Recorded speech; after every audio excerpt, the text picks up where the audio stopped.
Pakistan cricket board के chairman Najam Sethi का कहना है कि अगर fast bowler Mohammad Amir team में वापस आना चाहते हैं तो मैं इन्हें नहीं रोकूंगा। वो अपना टेस्ट देकर टीम में शामिल हो सकते हैं। एक इंटरव्यू में नजम शेठी ने कहा कि साबिक चेयरमैन रमीज राजा का कहना था कि जो भी मैच फिक्सिंग के हवाले से सजा याफ्ता है या इसमें मबलूस है तो इन्हें टीम में वापस नहीं आना चाहिए, लेकिन ये मेरा मौक़िफ़ नहीं है। मेरा मौक़िफ़ ये है कि जो शख्स जिसने जुर्माना अदा किया है वो इसकी इस्लाह हो चुकी है, इसे टीम में वापस आने की इजाज़त होनी चाहिए।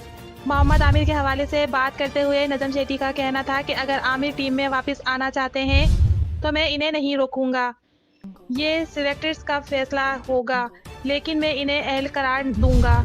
वाज़ा रहे कि इससे कबल मोहम्मद आमिर भी टीम में वापसी के लिए पुरुम्मीद दिखाई दे चुके हैं।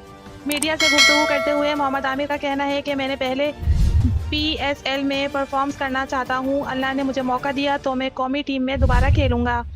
उन्होंने कहा कि नजम शेठी का मशकूर हूं जिन्होंने मुझे यहां प्रैक्टिस का मौका दिया।